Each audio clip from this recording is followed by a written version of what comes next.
The alarm screamed through the halls of the Galactic Union headquarters. Ambassador Quelith's 4 eyes widened as the emergency broadcast filled every screen in the council chamber. The message was broken, filled with static and the sounds of weapons fire in the background. This is Colony World Velthar 7.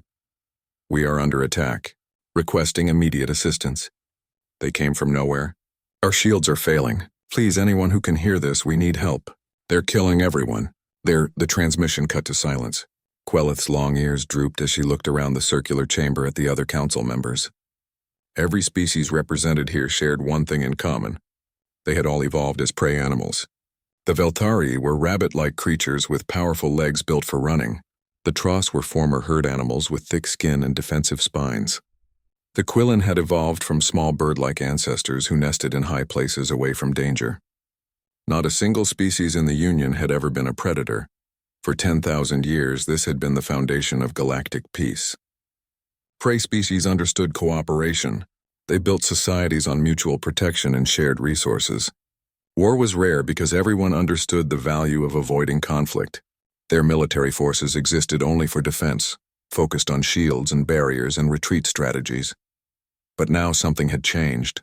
Something new had entered their galaxy, and it was hunting them.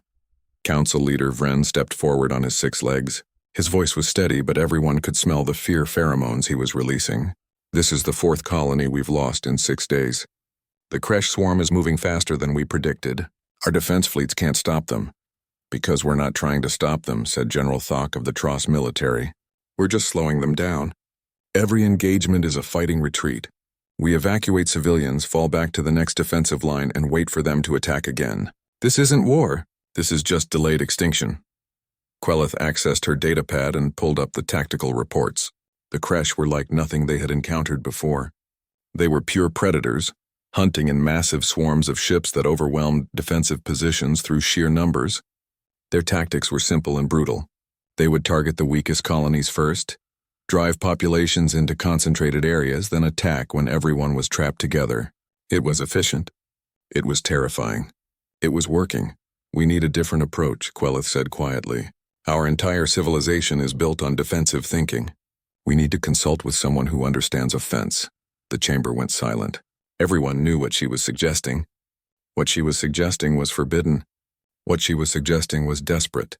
Vren's mandibles clicked nervously. You want to contact the humans. The word hung in the air like poison. Humanity. The quarantined species. The monsters from the edge of space. Quelith pulled up another file on the main display. It showed a blue-green planet orbiting a yellow star. Earth. The homeworld of the only known sapient species to evolve as apex predators. When the Union had first made contact with humanity 20 years ago, the initial cultural exchange had been promising. Humans were intelligent, curious, and eager to join the galactic community. But then the Union had sent a research team to study human history. What they found had horrified them. Humans had conquered every ecosystem on their planet. They had driven countless species to extinction through hunting. Their recorded history was an endless cycle of warfare, with weapons that became more destructive with each generation. They had even developed weapons capable of destroying their entire planet, and had come terrifyingly close to using them. But worse than the violence was the psychology behind it. Humans had forward-facing eyes for tracking prey. They had persistence that allowed them to chase prey to exhaustion. They had pack bonding that let them coordinate attacks. They had creativity that let them develop new hunting strategies. They were, in every measurable way, designed to kill. The Union had voted to quarantine Earth. Humanity was restricted to their own solar system, allowed to develop but never to expand. It was for the safety of everyone. Predators could not be trusted among prey. It's been 20 years, said Councillor Mirren of the Quillen. We told them they were too dangerous, too violent, too aggressive, and now you want to invite them into Union space with weapons? I want to survive, Quelith said simply. The Kresh are hunting us. Every defense we build, they overcome. Every retreat we make, they follow. We are behaving exactly as our evolution programmed us. We are prey being hunted, and we are losing. General Thok accessed his own tactical display. Our psychologists have studied this. Prey species can't think like predators. When we try to plan offensive operations, our own instincts work against us. We feel wrong attacking. We feel guilty targeting the vulnerable. We hesitate at the crucial moment. The Kresh have no such limitations. They attack without mercy because that's what predators do. So we need predators of our own. Quelith finished. We need someone who understands hunting. Someone who won't hesitate. Someone who evolved to kill. The debate lasted for 3 hours. Many council members argued that inviting humans into Union space would just trade one threat for another. Others pointed out that they had no evidence humans would even help. Why would a species the Union had rejected and quarantined care if they were being destroyed? Some suggested the humans might even join the Kresh, seeing opportunity in the chaos. But the votes were counted, and fear won over pride. By a margin of just 2 votes, the council agreed. They would contact Earth. They would ask the predators for help. Quelith was chosen to deliver the message. She composed it carefully, trying to find words that wouldn't sound like the hypocrisy they were. 20 years ago, the Union had told humanity they were too dangerous to join civilization. Now they needed that danger. The message was simple. This is the Galactic Union to the human government of Earth. We are under attack by an enemy we cannot defeat with our current military capabilities. We are facing extinction. We were wrong to isolate you. We were wrong to judge you by our own standards. We need hunters. We need predators. We need you. Please help us. The transmission was sent through the quantum relay network. It would reach Earth in minutes. Then they would wait for a response if one came at all. In her private quarters that night, Quelith couldn't sleep. She kept thinking about the human history file she had read years ago. The wars, the weapons. The casual efficiency with which humans had eliminated anything they perceived as a threat. The Union had quarantined Earth because they feared what humanity might do if given access to the galaxy. Now they were inviting that very thing into their space. They were opening the door to wolves and hoping those wolves would protect the sheep instead of eating them. But what choice did they have? The Kresh were coming. The colonies were falling. And every defensive strategy they tried only delayed the inevitable. Prey could run, but eventually the predator always caught up. Quelith's datapad chimed with an incoming message.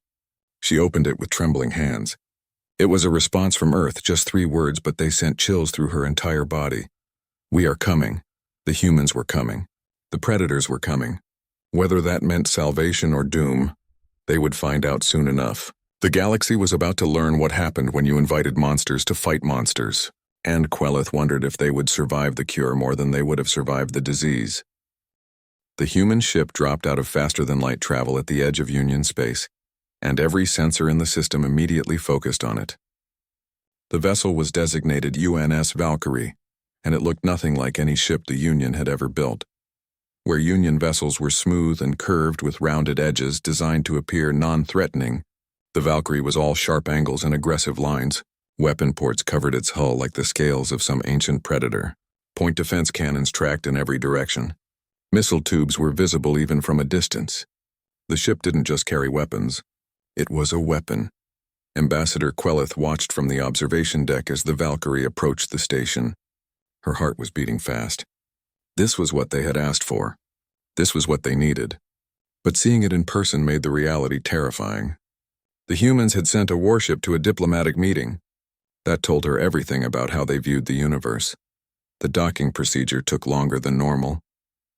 The Valkyrie was larger than standard Union ships and the docking clamps had to be adjusted. When the airlock finally opened, Quelith got her first look at humans in person rather than on video recordings. Admiral Chen stepped through first.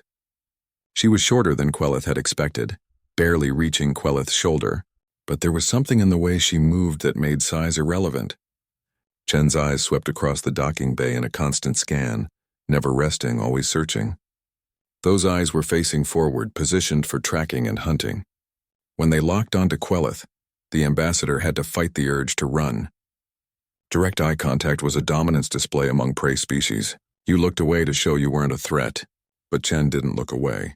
She held the gaze until Quelith dropped her own eyes. "Admiral Chen," Quelith said, trying to keep her voice steady. "Welcome to Union headquarters. Thank you for coming." "You're Ambassador Quelith," Chen said. "It wasn't a question. You sent the distress call. You're the one who convinced your council to contact us. Yes, we're desperate. The Kresh have destroyed 4 of our colonies. We've lost millions of people. Our military can't stop them." Chen nodded once. Show me everything you have on them. Tactical data, engagement reports, ship specifications, everything. The briefing room was designed for Union species. The chairs were too low for human proportions, and Chen had to stand. She didn't seem to mind. She stood in front of the main display screen as Quelith presented the data, her eyes moving rapidly as she absorbed information. The room was filled with Union military officers and council members. All of them were uncomfortable with Chen's presence. She radiated something they couldn't quite name: confidence, aggression, purpose. She looked at the battle reports the way a hunter examined tracks in the forest. "You're fighting them wrong," Chen said after 20 minutes of silence. General Thok's spines bristled defensively. "We're doing everything we can. We're establishing defensive perimeters, evacuating civilians, calling for reinforcements." "You're reacting," Chen interrupted. "They attack, you defend. They advance, you retreat. They choose the time and place of every engagement. You're not fighting a war. You're just surviving attacks." "There's a difference," Councillor Mirren spoke up nervously. "We're a defensive alliance. Our doctrine has always been to protect our people and avoid unnecessary casualties. We don't believe in aggressive warfare." Chen turned to look at Mirren. The Quillen councillor instinctively moved back a step. "That's why you're losing. The Kresh are predators. They're hunting you. And you're behaving exactly like prey. You're running, hiding, grouping together in defensive positions. Everything you do makes you easier to hunt." "What would you suggest?" Vren asked. His voice carried a mixture of curiosity and fear. Chen walked to the tactical display and zoomed in on the pattern of Kresh attacks. "They're not random. Look at the targets. Small colonies, isolated outposts, places with limited defensive capabilities. They attack, overwhelm the defenses, then stay in the system for 3 to 4 days before moving on. Why? What are they doing during those days?" The room was silent. No one had asked that question before. They had been too focused on evacuating survivors and counting losses. "They're feeding," Chen said quietly. "Not literally, maybe, but gathering resources, studying your response patterns, testing your limits. They're learning how you fight so they can hunt you more efficiently. Every engagement teaches them something new. You're training them to kill you." Quelith felt sick. The Admiral was right. Each attack had been more efficient than the last. The Kresh were learning from their mistakes, adapting their tactics based on Union responses. "So what do we do?" Quelith asked. Chen smiled. It wasn't a friendly expression. It was the smile of something that had just spotted prey. "We make them the hunted instead of the hunters. We stop reacting and start acting. We identify their command structure and cut off the head. We hit them where they're weak instead of defending where we're weak. We make them afraid of us." "We don't know where their command structure is," General Thok protested. "Because you've been too busy running to track them," Chen replied. "Predators have patterns. They have territories. They have hierarchy. I've read your reports. The Kresh swarm operates with too much coordination for a distributed intelligence. There's a command nexus somewhere. A hive queen, a control ship, whatever they call it. Find that, destroy that, and the swarm falls apart." "How do you know that?" Mirren asked suspiciously. Chen's expression was cold. "Because humans have used the same tactic for 10,000 years. Cut off the head and the body dies. It's the most basic principle of warfare. Your problem is you've never been predators, so you don't think like them. Every species in this room evolved to run away from threats.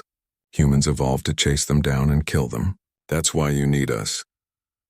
Over the next 4 hours, Chen and her tactical team examined every piece of data the Union had gathered.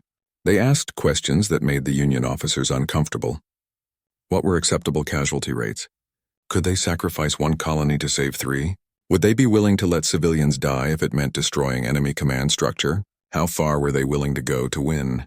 The Union representatives struggled with every question. Their entire society was built on preservation of life.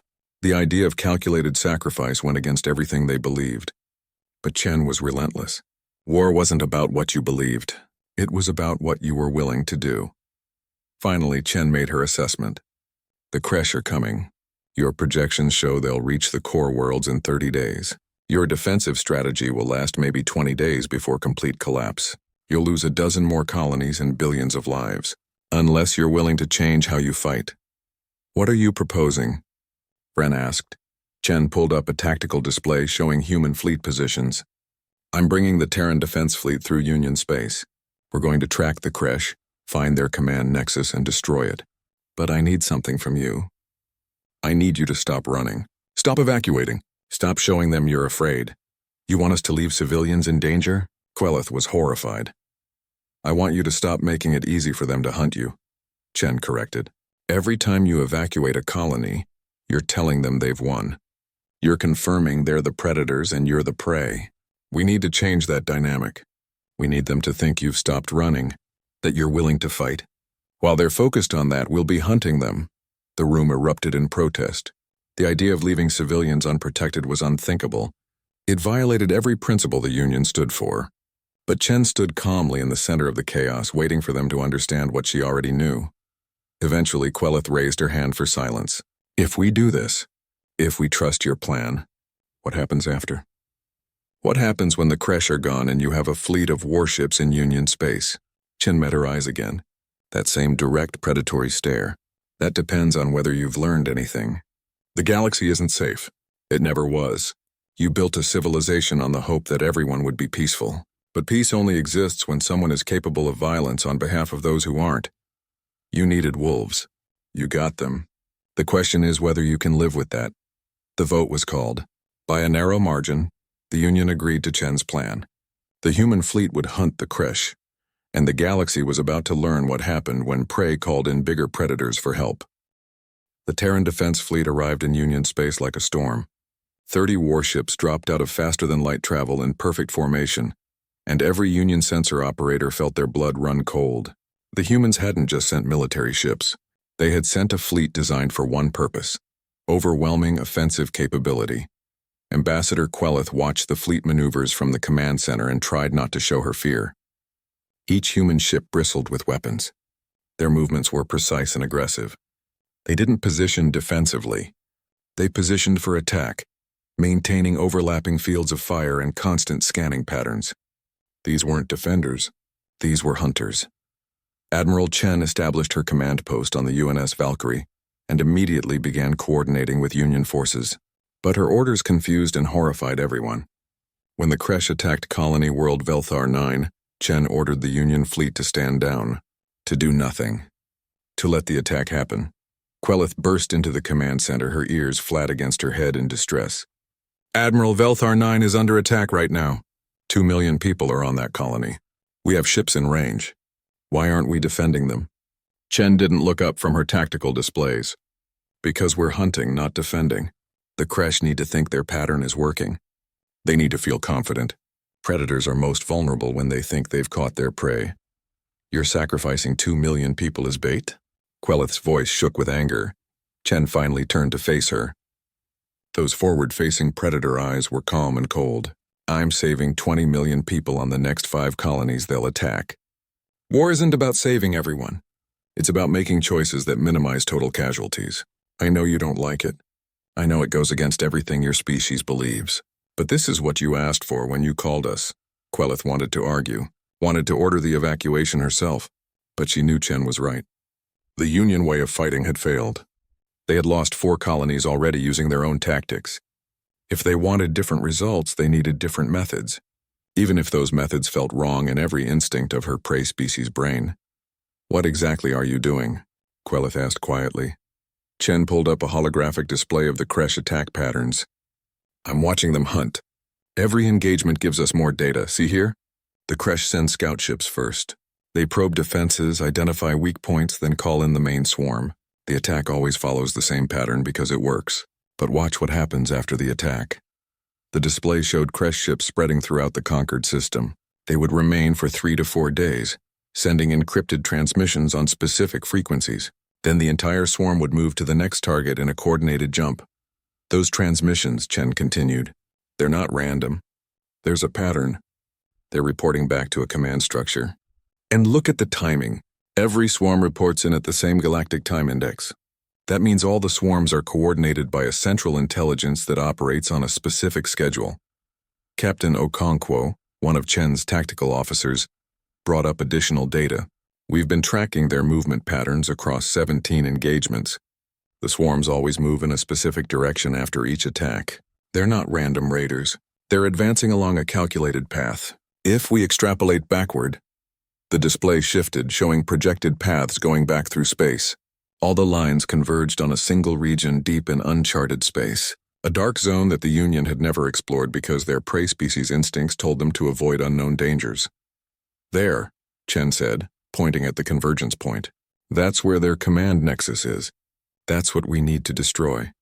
General Thok had been watching the analysis. That's 12 systems away. Through Kresh-controlled space, we'd have to fight through every swarm between here and there.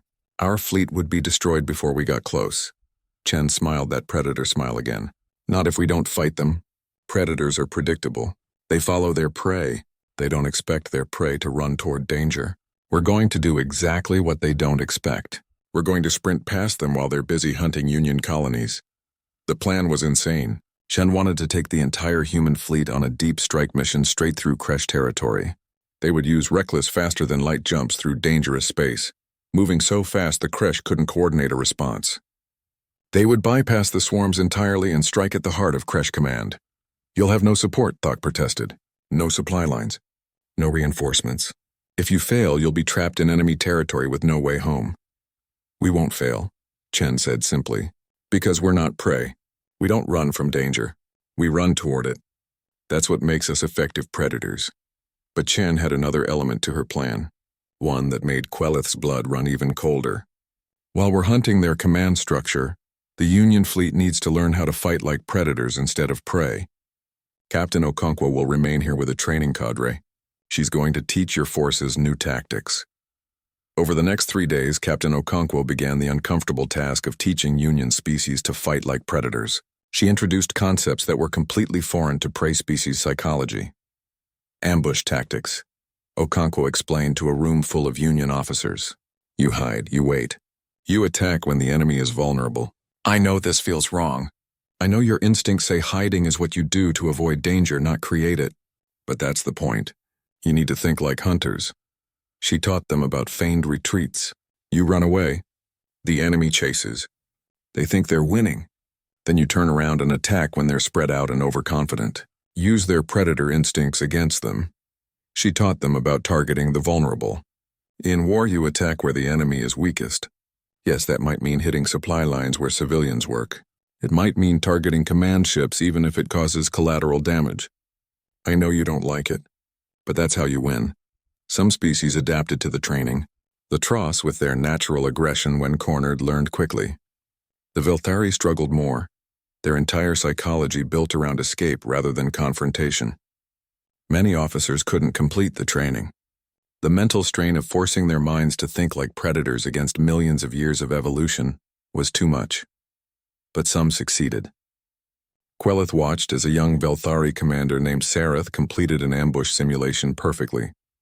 He had hidden his ships behind a moon, waited for the enemy to pass, then struck at their weakest point before disappearing. It was textbook predator behavior from a species that had spent their entire evolution being hunted. How does it feel? Quelith asked him afterward. Sareth's ears were trembling. Wrong, it feels wrong in every way. But it works. And I understand now why we've been losing. We've been trying to avoid fighting. The humans are trying to win fighting. Those are completely different goals.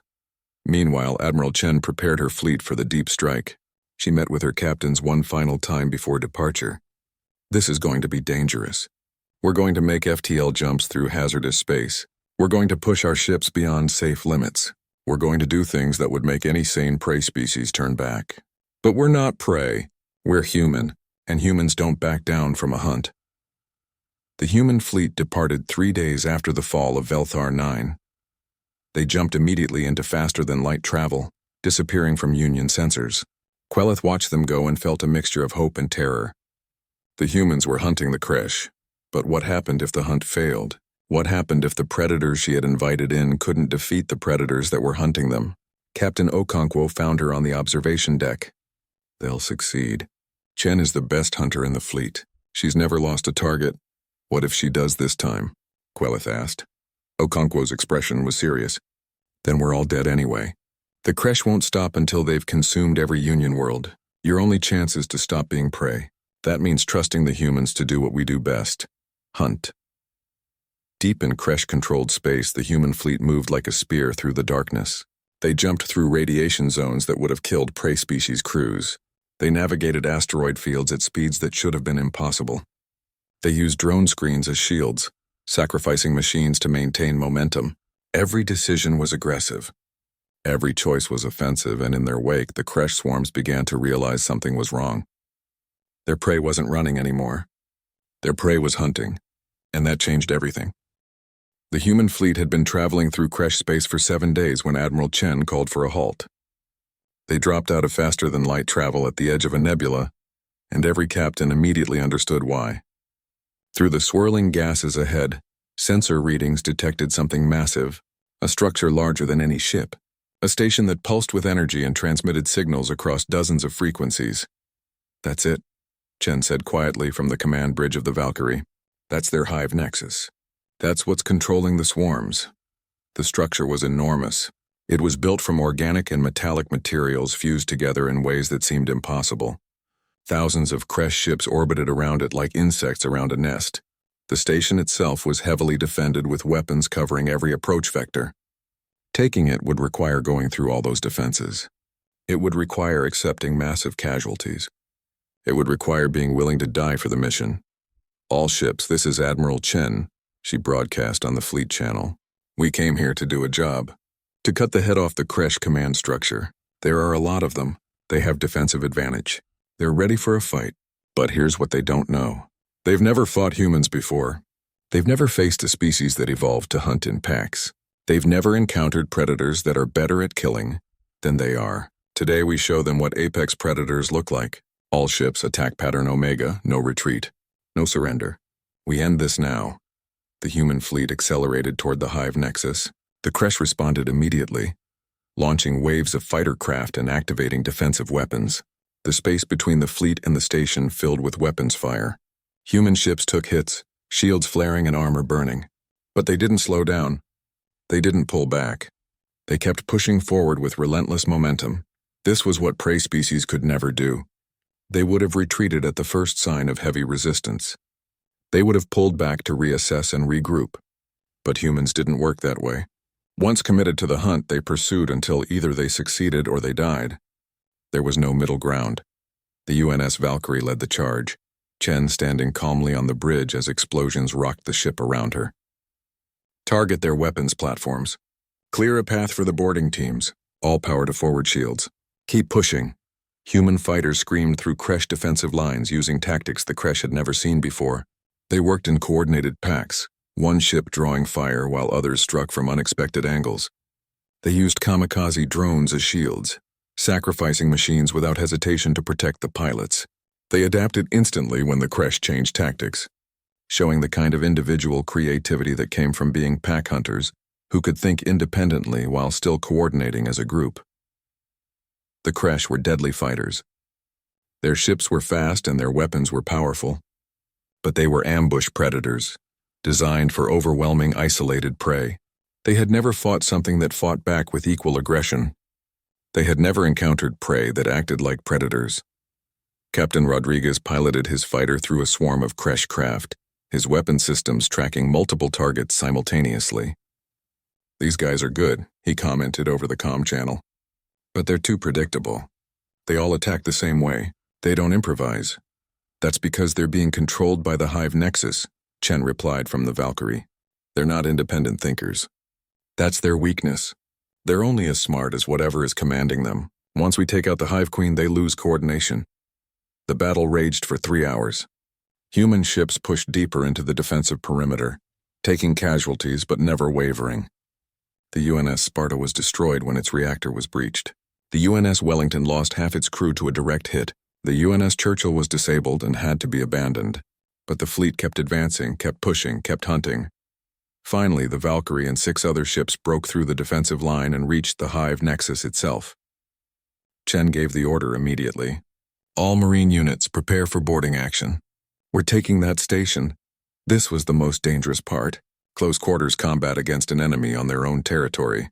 But this was also where humanity's evolutionary advantages became most obvious. Humans were designed for this kind of fighting. They had binocular vision for precise targeting. They had endurance that let them fight for hours without tiring. They had the ability to throw objects accurately, making grenades and other ranged weapons feel natural. Most importantly, they had the pack hunter mentality that let them coordinate complex tactics while still allowing individual initiative. The boarding pods launched from the Valkyrie, carrying 200 Marines directly into the hull of the Hive Nexus. The impact was violent. The pods punched through the station's outer armor and deposited the Marines directly into hostile territory. Immediately, they were surrounded by Kresh warriors. The Kresh were terrifying up close, 3 meters tall with blade-like appendages and natural armor that could stop small arms fire. They moved with predatory speed and struck with lethal precision. In any fair fight, a single Kresh warrior could kill multiple opponents. But the humans didn't fight fair. They fought smart. Sergeant Williams led his squad through a corridor that was too narrow for the large Kresh bodies. Use their size against them. Stay mobile. Short bursts. Fall back and advance. Make them chase you into kill zones. The Marines moved like a choreographed dance. One team would fire and retreat. The Kresh would pursue. Then they would run into another team waiting in ambush. The humans used grenades to collapse corridors behind them, channeling the Kresh into predetermined paths. They used the station's own atmosphere against the enemy, venting sections to space and using vacuum to eliminate threats without risking Marine lives. The Kresh were stronger individually, but humans fought as a coordinated unit while maintaining independent thought. Each Marine could adapt to changing circumstances without waiting for orders. Each squad could coordinate with other squads without central command. It was pack hunting at its finest, evolved over millions of years of chasing prey across the plains of Earth. The fighting was brutal. Marines died. Entire squads were overwhelmed by Kresh counterattacks. But for every human that fell, the remaining Marines adapted. They learned from each engagement. They shared information instantly across the battle network. The Kresh killed many humans, but the humans learned faster. After 4 hours of continuous combat, the Marines reached the central chamber of the Hive Nexus. What they found there made even hardened soldiers pause. The Hive Queen was massive, easily 20 meters long, with dozens of appendages and sensory organs.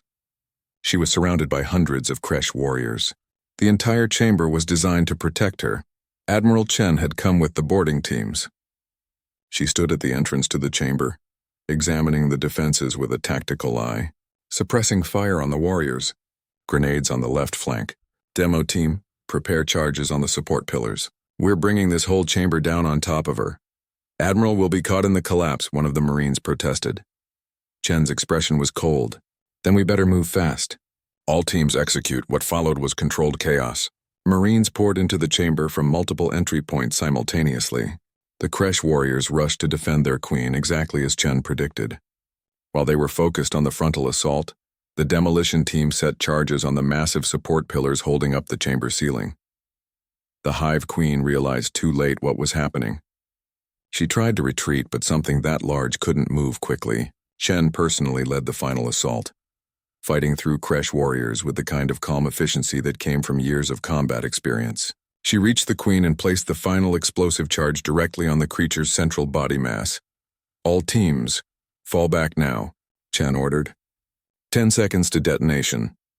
The Marines retreated in coordinated waves, covering each other as they ran. The Kresh warriors tried to pursue, but the demolition charges detonated first. The support pillars exploded. The ceiling collapsed, and the Hive Queen disappeared under tons of falling debris. Her final screams cut off as the explosive charge on her body detonated. The effect was immediate. Throughout the station, Kresh warriors stopped moving. Their coordination vanished. Ships in orbit began drifting without purpose. Across the entire sector, Kresh swarms lost their unified command and started behaving erratically. Some ships continued fighting. Others fled. Many simply stopped, as if the intelligence controlling them had suddenly disappeared. Chen stood in the ruins of the hive chamber, covered in dust and blood. All ships, this is Admiral Chen. Primary objective achieved. Hive Queen is dead. Begin extraction procedures. The human fleet pulled back from the station, taking the surviving Marines with them. They had accomplished their mission, but the cost had been high. 8 ships were destroyed or disabled. 500 Marines had died in the boarding action. The Valkyrie itself had taken severe damage and was barely functional, but they had won. They had done what the Union said was impossible. They had hunted the hunters and killed them. Before leaving the system, Chen broadcast a message on all Kresh frequencies. It was simple, brutal, and effective. The news of the Hive Queen's death spread through Union space like wildfire. Ambassador Quelith received the transmission from Admiral Chen and immediately broadcast it to every member world. The impossible had happened. The Kresh command structure was destroyed. The unstoppable swarm was broken. Within hours, the effects became visible across the entire sector. Kresh ships that had been moving in coordinated attack patterns began acting independently. Some continued fighting with desperate aggression. Others retreated to uncharted space. Many simply drifted without purpose. Their connection to the central intelligence severed. The unified threat that had terrified the galaxy had fractured into scattered remnants. Captain Okonkwo, still training Union forces, immediately saw the opportunity. "This is your moment," she told the assembled Union commanders. "The Kresh are confused and disorganized. They're vulnerable. This is when you strike, not to defend, not to hold ground, but to hunt them down before they can reorganize." It went against every instinct the prey species possessed. The Kresh were retreating. The natural response was to let them go, to be grateful the threat was leaving. But Okonkwo had spent weeks teaching them to think like predators. "If you let them escape, they'll rebuild. They'll come back stronger. You need to finish this while you have the advantage." Commander Sareth of the Velthari was the first to act. He took his squadron and pursued a fleeing Kresh swarm, using the ambush tactics Okonkwo had taught him. His ships hid in the shadow of a gas giant, waiting while the Kresh ships approached. When the enemy was in position, Sareth sprung the trap. His weapons fired in coordinated volleys targeting the Kresh ships' vulnerable points.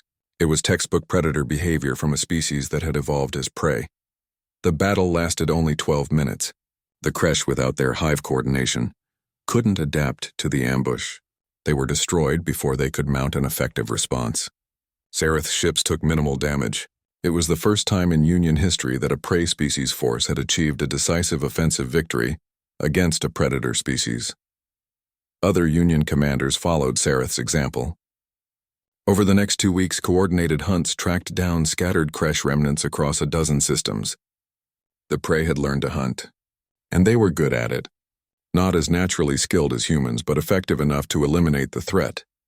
The Galactic Union Council convened for an emergency session. The crisis was over. The Kresh were defeated. But now they faced a different question: what to do about humanity? The debate was fierce and divided. Many species wanted to thank the humans and send them back to their quarantine zone. Earth had served its purpose. They had eliminated the threat. Now they should return to isolation before they became a threat themselves. But Ambassador Quelith argued differently. "We can't unlearn what we've learned. The galaxy isn't safe." The Kresh proved that. For 10,000 years, we believed that intelligence meant evolving beyond violence. We were wrong. Intelligence means understanding when violence is necessary. The humans saved us because they understand that better than we do. Councillor Mirren spoke for the opposition, and now we have human warships in our space, armed with weapons we can't match, led by commanders who think in terms we can barely understand. How long before they decide they don't need our permission anymore? How long before the wolves eat the sheep they were supposed to protect? The question hung in the air. It was the fear that had driven the original quarantine. Predators couldn't be trusted. They would always eventually turn on prey species. It was the natural order. Admiral Chen returned to Union space 3 weeks after the battle. The Valkyrie was heavily damaged but still functional. Chen herself was exhausted but unbroken. She requested permission to address the council, and after heated debate it was granted. Chen stood before the assembled representatives of the Galactic Union. Every eye was on her. Every species represented in that room was prey. She was the only predator. The tension was so thick it was almost visible. "I know what you're thinking," Chen said without preamble. "You're grateful we saved you, but you're also afraid of us. You're wondering if you traded one threat for another, if eventually we'll turn on you like predators always turn on prey." The silence confirmed her assessment. Chen continued, "You're right to worry. Humans are predators. We evolved to hunt and kill. We're good at violence because we've practiced it for our entire existence as a species. We have weapons that could devastate your worlds. We have tactics that could overwhelm your defenses, and we have the psychological makeup to use them without hesitation." Quelith watched as the council members shifted nervously. Chen was confirming their worst fears, but the Admiral wasn't finished. "But here's what you need to understand. Being a predator doesn't mean we're monsters. It means we're good at violence when violence is necessary. The Kresh were predators too, but they were mindless about it. They hunted because it was their nature. They killed because they could. That's not what humans are. Chen pulled up a holographic display showing Earth's history. Yes, we've had wars. Thousands of them. We've developed terrible weapons. We've killed millions of our own species, but we also developed things called rules of war, Geneva Conventions, international law, concepts like war crimes and justice. We created ways to limit violence even while we were being violent, because humans understand something the Kresh never did. Violence is a tool, and tools need to be controlled. She changed the display to show the recent battle. During the assault on the Hive Nexus, my Marines could have massacred every Kresh they encountered. We had the weapons. We had the advantage. But we didn't. We fought only as much as necessary to complete the mission. When Kresh warriors surrendered, we took prisoners. When civilians were present, we held fire even when it put us at risk. Because being good at violence doesn't mean you have to be cruel about it. General Thok spoke up. But eventually you might decide you don't need our permission. You have the strength to take whatever you want, Chen nodded. Yes, we do. Just like the Kresh did. Just like any predator species could. But here's the thing. Humans don't just hunt. We also protect. For millions of years we've formed packs and communities. We bond with others and defend them. It's as much a part of our nature as the hunting is. You asked us to protect you, we did. That bond doesn't break just because the immediate threat is gone. Quelith stood up slowly. What are you proposing, Admiral? Chen turned to face her directly. Membership in the Galactic Union. Full status. Not as outsiders or specialists. As equal partners. But with one condition. Earth becomes the military command for the Union. We train your forces. We coordinate defense. We handle the threats that prey species aren't equipped to handle. You keep your autonomy, your governments, your way of life. But when violence is needed, you let the predators handle it. The council chamber erupted in argument. Some species were outraged at the suggestion. Others saw the logic. The debate lasted for days, but eventually the vote was called.